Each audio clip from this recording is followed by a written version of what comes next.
Good morning dear student. तो आज हम जो पढ़ने वाले हैं वह है क्लास 10th का सेकेंड चैप्टर जिसका नाम है बहुपद। तो आज हम बहुपद समझेंगे। जो हम कल वीडियो भेजे थे क्लास 9 का बहुपद, वह क्लास 9 से संबंधित था। तो बहुपद का हमें बेसिक नॉलेज होना चाहिए। तो चलिए हम बहुपद स्टार्ट करते हैं और कुछ बेसिक चीज़ों के बारे में हम लोग डिस्कस करेंगे। तो पहला जो हमें डिस्कस करना है चर। तो चर क्या होता है, हमने बताया था कि जो भी जिसकी वैल्यू फिक्स नहीं होती है वो सारे चर कहलाते हैं। उसको मेनली जो है मुख्यतः हम लोग उसको रिप्रेजेंट करते हैं एक्स वाई जेड या अल्फ़ाबेट लेटर से। और चर जो होता है जिसकी वैल्यू फिक्स होती है वो कांस्टेंट इंग्लिश में कहते हैं, उसको हम लोग अचर भी कहते हैं हिंदी में। जैसे 1 2 3 ये सारे जो नंबर होते हैं ये सब कांस्टेंट के टर्म में हम लोग यूज करते हैं। अब आ जाता है बीजीय व्यंजक। तो हमने बताया कि जो बीजीय व्यंजक है वह चर और अचर को मिला के बनाया जाता है। उसमें साथ साथ जो मैथमेटिकली ऑपरेशन है, जो गणितीय संक्रियाएं हैं, वो भी यूज होता है। जैसे कोई चर एक्स हो गया इंटू 3 हो गया, सॉरी कोई अचर 3 हो गया, अचर एक्स हो गया। जो 3x मिला वो आपका क्या है, ये एक बीजीय व्यंजक है। उसमें प्लस माइनस भी आपका लग सकता है। तो ये सब क्या है, बीजीय व्यंजक कहलाते हैं। अब बीजीय व्यंजक जब मिल जाता है तो उसके बाद हम बात करते हैं बहुपद की। तो बहुपद को किस प्रकार रिप्रेजेंट करते हैं, तो इसको परिभाषित करने के लिए बता रहे हैं। ऐसा बीजीय व्यंजक जिसमें चर की घात एक होल नंबर हो, एक पूर्ण संख्या हो। पूर्ण संख्या क्या होती है, तो आपको पता, जो संख्याएं जीरो से स्टार्ट होती है और इनफाइनाइट तक जाती है वो सारी संख्या क्या कहलाती है, वो होल नंबर कहलाती है, पूर्ण संख्या कहलाती है। ये बात भी हमको लगता है आप लोग समझ पा गए होंगे। अब बात करेंगे चर। तो चर आप लोग समझ में पा गए होंगे। अब देखिए आगे, जैसे हमने कोई लिख दिया एक बीजीय व्यंजक 3x+2, इसको हमने रिप्रेजेंट कर दिया px से। ये एक बीजीय व्यंजक है। अब देखिए जो चर है यहाँ पर, चर क्या x है, उसका पावर यहाँ पर 1 है। तो 1 क्या है, होल नंबर है ना, तो इसको हम लोग बहुपद कह सकते हैं। दूसरा हम कोई बीजीय व्यंजक लिख रहे हैं px, 3x की पावर 2, x की पावर -1 + 3। तो जहाँ जहाँ चर होगा सबका पावर चेक करना है। यहाँ पर तो दो जो है आपका होल नंबर है, पूर्ण संख्या है, बस -1 जो है वो आपका होल नंबर नहीं है। तो ये पूरा जो टर्म है ये बहुपद नहीं है। अगर कहीं ऐसे भी आ जाता है px 3x की पावर 1/2 + 3x + 1, तो ये आपका बहुपद है। तो आपका जवाब होगा ये भी बहुपद नहीं है, क्योंकि पावर कभी भी वेरिएबल के पावर जो है वह परिमेय संख्या नहीं होनी चाहिए, बस क्या होना चाहिए, होल नंबर के टर्म में होना चाहिए। तो मैं उम्मीद करता हूँ कि आप लोग बहुपद समझ गए होंगे। अब मैंने बताया था बहुपद के प्रकार भी बताया था। बहुपद के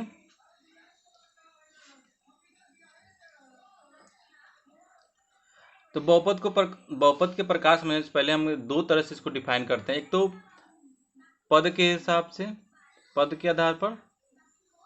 दूसरा जो है उसे घात के आधार पर, घात मतलब डिग्री के आधार पर, घात के आधार पर।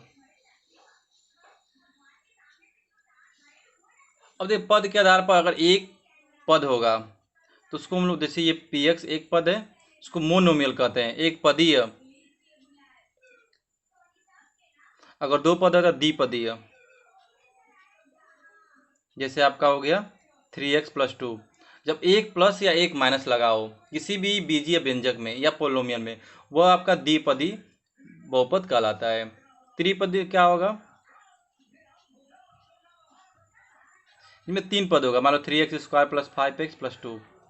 देखिए यहाँ पर दो प्लस लगा है ना, तो इससे भी हमको पता चल रहा है इसमें जो ये जो पद है वो क्या है, त्रिपद है। मतलब जिसमें तीन पद हो वो क्या होगा, आपका त्रिपद। और मान लो कि ऐसे लगा हुआ है 3 × x × y × z, तो ये अब कितने टर्म है, इसमें एक ही टर्म है, क्योंकि जब तक इंटू लगा होता है टर्म चेंज नहीं होता। जब तक प्लस ना लगा हो, माइनस ना लगा हो, तब तक टर्म चेंज नहीं होता है। तो इसको भी आपको ध्यान देना है। अब घात के आधार पर बात करेंगे तो पहला जो होता है वो होता है रेखीय बहुपद। रेखीय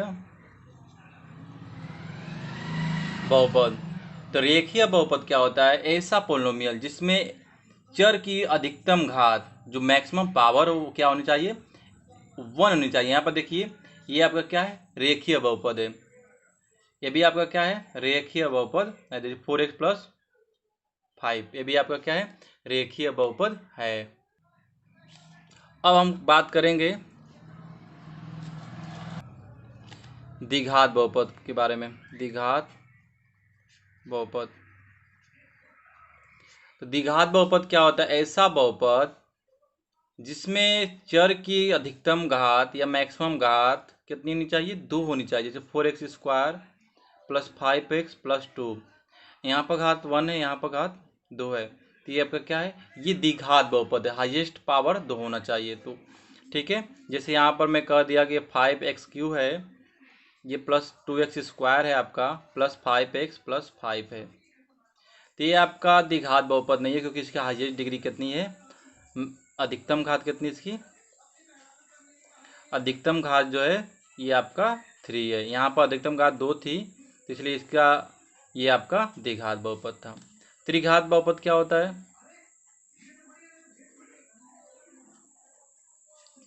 त्रिघात बहुपद ऐसा बहुपद जिसमें चर की घात, चर की अधिकतम घात जो है वो 3 होनी चाहिए। जैसे आपका हमने कोई एक पोलिनोमियल लिख दिया है 5x³ + 10x + 9, तो ये आपका क्या है, अधिकतम घात यहाँ पे कितनी है, 3 है, इसलिए ये क्या होगा, सॉरी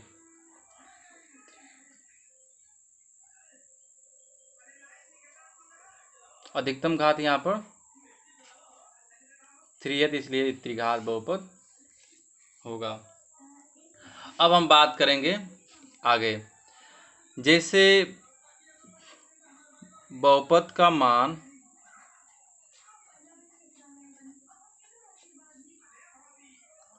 x = k पर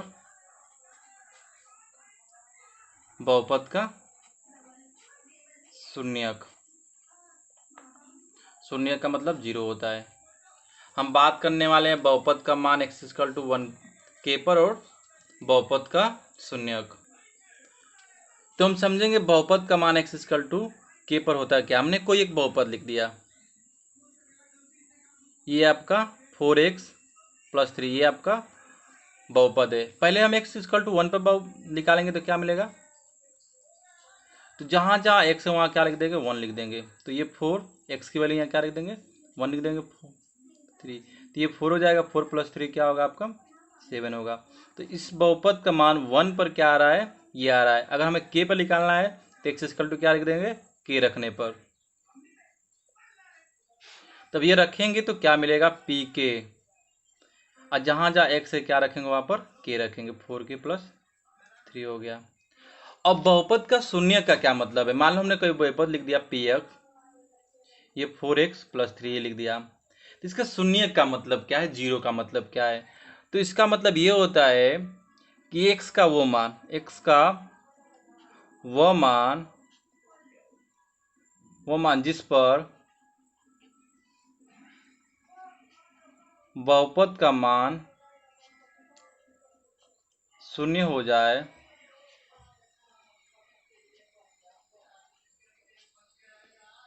तो x का वो मान दिए गए बहुपद का शून्यक कहलाता है। जैसे इसमें x का क्या मान रखने पर इस बहुपद का वैल्यू 0 हो जाए, इसको लेकर पता करने के लिए हम px को 0 रख देते हैं, क्लास 9 में बताया गया है। px = 0, तो ये फिर px की वैल्यू रखेंगे 4x + 3 = 0, तो जब +3 उधर जाएगा तो आपका क्या मिलेगा, -3। अब ये 4 x के साथ मल्टीपल उधर जाएगा तो क्या होगा, डिवाइड हो जाएगा, -3/4। तो x = -3/4 इसमें रखने पर इस बहुपद का मान क्या हो जाएगा, 0 हो जाएगा। तो इसलिए कहेंगे कि x = -3/4 है वो आपका क्या है, इस दिए गए बहुपद का शून्यक है। शून्य का क्या मतलब है कि x का क्या वैल्यू होगा, क्या मान होगा जिस पर बहुपद का मान 0 हो जाए। अब हम बात करेंगे बहुपद के शून्यक का ज्यामितीय अर्थ। अब आपका क्लास 10th स्टार्ट होगा यहाँ से, ज्यामिति अर्थ। ये समझेंगे कि जो बहुपद है किस प्रकार ज्यामिति से रिलेटेड है, संबंधित है। ठीक है, तो जैसे जैसे इसको कहते हैं ग्राफीय विधि, ग्राफीय विधि से।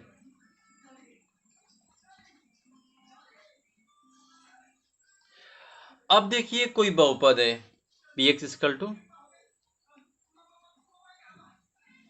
x plus 2। तो सबसे पहले हम एक ग्राफ बनाएंगे।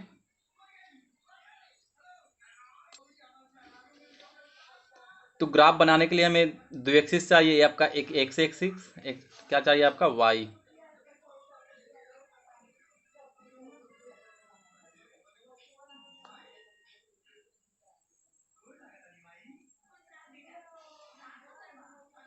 तो और इसको नीचे तो ड्रा कर देते हैं। तो यहाँ से आपका चलेगा 0, ये आपका 1 मान लीजिए, ये 2, ये 3, ये 4, ये 5, ये 6, ये आपका एक्स एक्सिस, ये वाई, ये एक्स डैश, ये वाई डैश।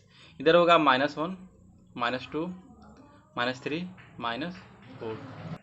तो वाई एक्सिस ये ओरिजिन होता है, इसका पॉइंट 0 0 होता है। ऊपर चलेंगे तो ये 1 हो गया आपका, ये आपका 2 हो गया, ये आपका 3 हो गया, ये आपका 4 हो गया, ये आपका 5 हो गया। नीचे बात करेंगे तो -1, -2, -3। समझ रहे थे बहुपद के शून्यक का ज्यामितीय अर्थ ग्राफी विधि से। तो हमने एक्स एक्सिस बनाया था और वाई एक्सिस बनाया था, और हमने एक बहुपद लिया था x प्लस 2। अब देखिए हम क्लास 9th में पढ़े हैं लीनियर इक्वेशन इन 1 वेरिएबल या 2 वेरिएबल। क्लास 9th में आप लोग को याद होगा, 3rd चैप्टर। तो देखिए एक्स एक्सिस पर एक्स को रिप्रेजेंट करते हैं। मान लीजिए इसका हमें ग्राफ बनाना होगा तो हमें पॉइंट चाहिए ना, ये आपका ऐसे, ये आपका क्या होता था x, ये y। तो इस पर हम x के पॉइंट को इंडिकेट करते हैं x एक्सिस पर, और इस पर y के। तो y जो होगा वो px होगा। अरे एक्चुअली में हम लोग px को y एक्सिस पर इंडिकेट करते हैं और x एक्सिस पर x को। तो इसको हम लिख सकते हैं y equal to x plus 2। तो यहाँ पर हम क्या करते हैं, x की कोई वैल्यू रखते हैं। जैसे x की वैल्यू हम यहाँ पर रखेंगे 0, तो y की वैल्यू क्या मिलेगा, मतलब px की वैल्यू क्या मिलेगा। अगर यहाँ पर रखते हैं हम लोग, तो अगर 0 रखेंगे x की जगह, तो y की जो वैल्यू मिलेगा 0 + 2, वो क्या होगा। तो इस पॉइंट पर आपको मिलेगा y की वैल्यू 2 मिलेगा। ये 0 तो ये आपका 2 मिला। अब इसको 0 रखेंगे तो x की वैल्यू क्या मिलेगा, तो -2 रखेगा, -2 मिलेगा। आप देख भी सकते हैं, जैसे ये 0 होगा तो x प्लस 2, एक्स की वैल्यू क्या मिलेगा, -2 मिलेगा। अब देखिए, अब हमें इसको ये पॉइंट मिलेगा आपका 0, 2, एक पॉइंट मिलेगा आपका -2, 0। क्योंकि जब भी आपका कोऑर्डिनेट बनता है वो क्या, पहले x की वैल्यू आता है, फिर y की वैल्यू आता है। तो यहाँ पर एक पॉइंट आपका मिलेगा 0, 2, 0, 2, यही होगा ना। यहाँ पे x की वैल्यू 0, y की वैल्यू, तो 0, 2 ये होगा, और आपका -2, 0 ये होगा, -2, 0। अगर इसको हम मिलाते हुए एक लाइन खींचे तो ये लाइन इस प्रकार मिलेगी आपकी, ये ठीक है। अब यहाँ से समझेंगे px का शून्यक, px मतलब बहुपद का शून्यक या ज्यामिति अर्थ।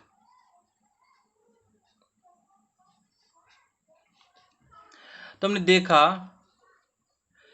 कि x के जिस पॉइंट पर, मतलब x एक्सिस पर जहां पर ग्राफ जिस पॉइंट पर कट करेगा वहां पर y की वैल्यू क्या होगा, 0 होगा, मतलब पोलोमियर की वैल्यू 0 होगा।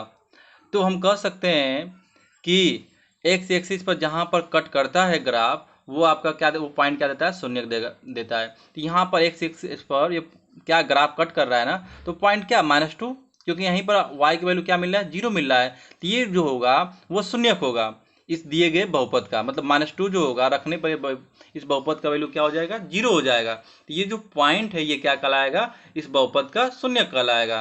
यही ज्यामितीय अर्थ है। तो हम लिख सकते हैं x कोऑर्डिनेट जहां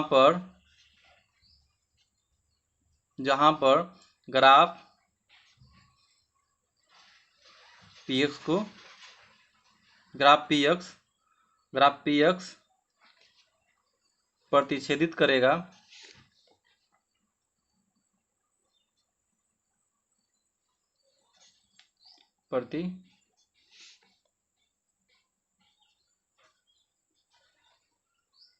वह बिंदु बहुपद का शून्य कहलाएगा।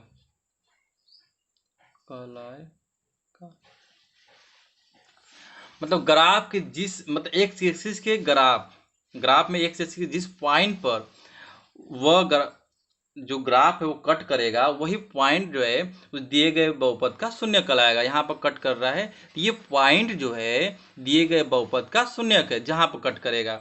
अगर ठीक है, अब ये था आपका ग्राफ मेथड से निकालने के लिए। अगर हम डायरेक्ट कहें कि अगर इसको अलजेब्रिक मेथड से निकालिए, बीजगणितीय रूप से निकालिए, तो आप क्या करते, पी एक्स जो है आपका x+2 है, तो अगर हमें निकालना होता x+2 0 कर देते हैं। x की वैल्यू क्या, -2, तो -2 रखने पर इस बहुपद की वैल्यू क्या हो जाएगी, 0 हो जाएगी, क्योंकि -2 + 2 0 हो जाएगा। तो ये -2 जो है इस दिए गए बहुपद का शून्य कहलाएगा। ग्राफीय विधि से भी हम देख रहे हैं कि x एक्सिस के जिस पॉइंट पर कट कर रहा है, x की जो वैल्यू होगा वही क्या होगा, उस दिए गए बहुपद का शून्यक होगा। तो -2 क्या होगा, इस दिए गए बहुपद का शून्यक होगा। तो ये ज्यामिति मेथड था। और कुछ इसके बारे में समझते हैं, आगे हम बात करेंगे। तो जो हम अभी पढ़े हैं चीज़ें समझे हैं कि यदि n घात का एक बहुपद होगा, जैसे y = px, अब यदि x एक्सिस के n बिंदु पर प्रतिच्छेद करेगा, n घात का बहुपद अधिक से अधिक x एक्सिस को n बिंदु पर क्या कर सकता है, इंटरसेक्ट कर सकता है, प्रतिच्छेद करेगा। इसलिए हम ये कह सकते हैं कि बहुपद n घात वाले का अधिकतम शून्यक जो होगा वो n होगा। अगर n बिंदु पर वो x एक्सिस को प्रतिच्छेद करेगा तो शून्यक का मान भी क्या होगा, n होगा। जैसे मैं कोई ग्राफ बना रहा हूँ, ये आपका क्या है, x है, ये आपका y = px है, ये आपका क्या है, ग्राफ है। अब मान लो ग्राफ ऐसे मिल गया, ठीक है, और कोई पूछ देगा कि बताइए इस ग्राफ का अधिकतम शून्य कितने होंगे। तो देखिए, एक तो यहाँ पर टच कर रहा है, इंटरसेक्ट, यहाँ पर भी इंटरसेक्ट कर रहा है, यहाँ पर भी इंटरसेक्ट कर रहा है। तो इसका अधिकतम जो शून्यक होगा वो कितना होगा, 3 होगा, क्योंकि ये आपका 3 बिंदु पर एक्स एक्सिस पर क्या कर रहा है, कट कर रहा है। यदि ग्राफ इस प्रकार मिल जाए तो देखिए यहाँ पर भी इस ग्राफ में भी ये आपका y एक्सिस है, ये x एक्सिस है। तो x एक्सिस के कितने पॉइंट पे इंटरसेक्ट कर रहा है, ये 1 पॉइंट, 2 पॉइंट, 3 पॉइंट। तो जब 3 पॉइंट पे इंटरसेक्ट करेगा, प्रतिच्छेद करेगा, तो इसका शून्यक अधिकतम कितना होगा, वहाँ पर भी शून्यक 3 होगा। और मान लो ग्राफ ऐसे है, पैराबोलिक है, तो देखिए यहाँ पर पैराबोलिक के कंडीशन में ये x है या y है, तो यहाँ पर कहीं भी y एक्सिस को कट कर रहा है, सॉरी x एक्सिस को कहीं कट कर रहा है, कहीं भी कट नहीं कर रहा है, मतलब टच ही नहीं कर, ये जो ग्राफ बना हुआ है ये x एक्सिस को कहीं कट ही नहीं कर रहा है, तो इसमें शून्य की वैल्यू क्या होगा, 0, इसमें शून्यक होगा ही नहीं। मतलब x की कोई ऐसी वैल्यू नहीं होगा जिससे कि दिए गए बहुपद का मान 0 हो जाए।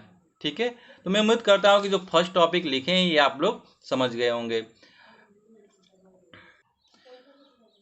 तो जो हमारा सेकेंड पॉइंट है, बहुपद px के शून्यकों की जो संख्या होगी, px का ग्राफ जो होगा x एक्सिस के जितने बिंदु पर क्या करेगा, कट करेगा, उसके इक्वल होगा। जिससे फिर वही कंडीशन है आपका, ये कोई ग्राफ है, ये आपका x है, ये आपका y है, ठीक है। अब कोई ग्राफ ऐसे दे दिया है आपका, ये ग्राफ है, तो बताइए, हमने कहा कि बहुपद px के शून्यकों की संख्या इक्वल होगी। px का जो ग्राफ है, मान लो ये px है, ये आपका x है, ठीक है। तो जितने x एक्सिस पर टच करेगा, सॉरी कट करेगा, तो यहाँ पर भी कट कर रहा है, यहाँ पर भी कट कर रहा है, तो इसका जो ग्राफ हो, मतलब इसमें जो शून्यकों की संख्या होगी वो कितनी होगी, तो आप कहेंगे कि यहाँ पर बिंदु पर कट कर रहा है, तो शून्यों की संख्या भी कितनी होगी, शून्यों की संख्या जो होगी वो आपकी 2 होगी। ठीक है। अब देखिए लीनियर होगा तो मतलब रेखीय बहुपद होगा,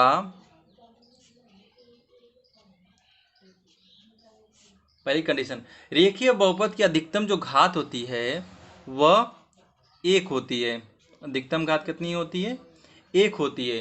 तो जब अधिकतम घात 1 होगी तो वो जाहिर सी बात है वह एक्स एक्सिस के किसी एक ही पॉइंट पर क्या करेगा, कट करेगा। तो उसकी जब रेखीय बहुपद का अधिकतम शून्य कितना होता है, 1 ही होता है। शून्य क्या होगा, 1 होगा। अगर वो द्विघात बहुपद है तो,